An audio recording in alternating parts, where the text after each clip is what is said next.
আমাকে বাঁচালে কেন? তাহলে কি আমি দাঁড়িয়ে দাঁড়িয়ে সিনেমা দেখতাম নাকি? তুমি আমার মাথা খারাপ করে দিচ্ছ। না, বিষয়টা তা নয়। তোমার কাছে আমাকে হারানোর যথেষ্ট সুযোগ ছিল। যদি আমি হারিয়েও দিতাম তাহলে তুমি কি খুশি হয়ে যেতে নাকি? এটা কিরকম একটা ভাগ্য যেখানে একটা ভাঙা মন নিয়ে তোমার সারা জীবন একটা হাজবেন্ডই খুঁজে যেতে হবে। হ্যাঁ, এটা তো পাগলামো।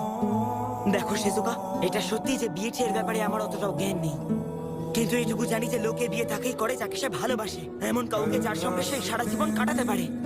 হ্যাঁ, কিন্তু ওই আমিও একটা মেয়েকে ভালোবাসি, আর তার নাম সাকুরা।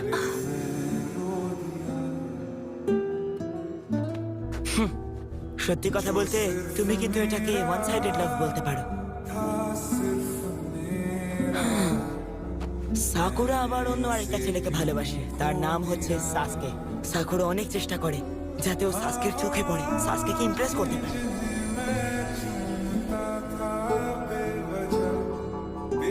ও যখন এরকম করে তখন ওর মুখের হাসি আমার দুনিয়ার সব থেকে ভালো হাসি মনে হয়। আজব ব্যাপারটা হচ্ছে আমি বুঝতেই পারিনি যে আমি ওকে কখন ভালোবেসে ফেলেছিলাম। কিন্তু একটা কথা বলবো, এটা হতে পারে যে আমি ওকে পাগলের মতো ভালোবাসি, কিন্তু ওকে আমি আজ পর্যন্ত আমার মনের কথা বলিও নি আর বলবো না। এটাই হচ্ছে তফাৎ তোমার ওই প্রেমিক আর আমার মধ্যে। তাই জন্যই আমি অনেক আগেই এটা ডিসাইড করে নিয়েছিলাম যে যেভাবে সাকুরা সাসকে ইমপ্রেস করার জন্য প্রাণপণ চেষ্টা করে, ঠিক সেইভাবেই সাকুরাকে ইমপ্রেস করার প্রাণপণ চেষ্টা আমিও করবো। ও আচ্ছা, কিন্তু আমার ভাগ্য একটু আলাদা। এইটা তোমার ভাগ্য নয়, এইটা শুধু তোমার ভিলেজের বানানো একটা রুল, আর এইসব রুলকে ভেঙে দেওয়াটা উচিত। কিন্তু কিন্তু কিভাবে? তুমি খুব স্মার্ট আর স্ট্রং, তুমি তোমার ট্যালেন্ট দিয়ে এসব কিছু থামাতে পারো। আমি জানি না তুমি আমার কথা বুঝতে পেরেছো কিনা, কিন্তু এতক্ষণ ধরে আমি তোমাকে এটাই বোঝানোর চেষ্টা করছিলাম। নারুটো, ক্যাপ্টেন ইয়ামাটো, তুমি আবার সেটাই করেছো। তুমি একাই দল থেকে বেরিয়ে এসেছো। তুমি এই দ্বিতীয়বার আমাকে শ্যাডো ক্লোন দিয়ে বোকা বানিয়েছো। এবারের ফল ভোগ করার জন্য তুমি তৈরি থেকো। আমি তো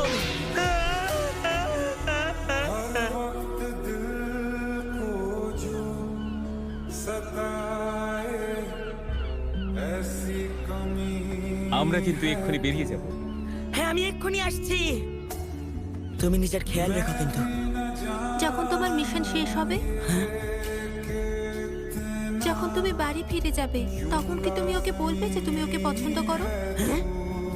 না না, আমার মনের কথাটা বলে দিতে আমি এখন পারবো না,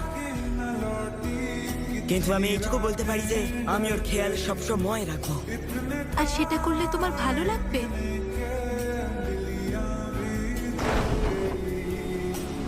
যদি সাকুরা আমাকে ওর সঙ্গী বেছে নেয় তাহলে তার থেকে খুশির কথা আর কিছুই নেই, আর যদি নাও বেছে নেয় তাহলেও কোনো অসুবিধা নেই। আমি শুধু এটুকুই চাই যে সাকুরা যেন খুশি থাকে। ও খুশি থাকলেই আমিও খুশি থাকবো,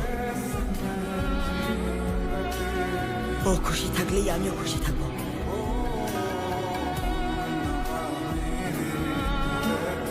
ক্ষমা করে দিও, কিন্তু এই লড়াইটা এখানেই শেষ করে দেওয়া উচিত।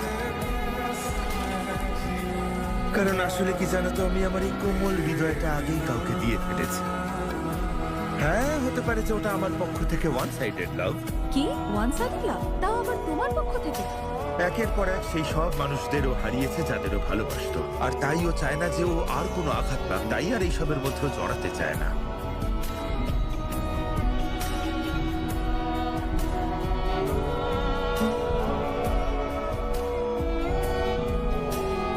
কিন্তু আমি প্রতিজ্ঞা করেছি ওর খেয়াল রাখবো, আর সেটা আমি রাখবোই যে কোনো মূল্যে।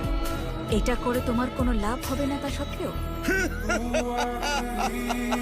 জানে এইসব ছোটখাটো ব্যাপার নিয়ে আমি চিন্তা করি। শোনো, আমি কথা দিয়েছি ওর খেয়াল রাখবো, আর সেটা আমি রাখবোই, আর তাতে যদি ও সুখী হয় সেটাই আমার কাছে যথেষ্ট। আমি বুঝতে পেরেছি। ঠিক আছে, আপাতত এই ম্যাচটাকে আমরা ড্র করলাম। মানে এই লোকটার স্টুডেন্টকে আমার চ্যালেঞ্জ করতে হবে। শিজুকা, আমরা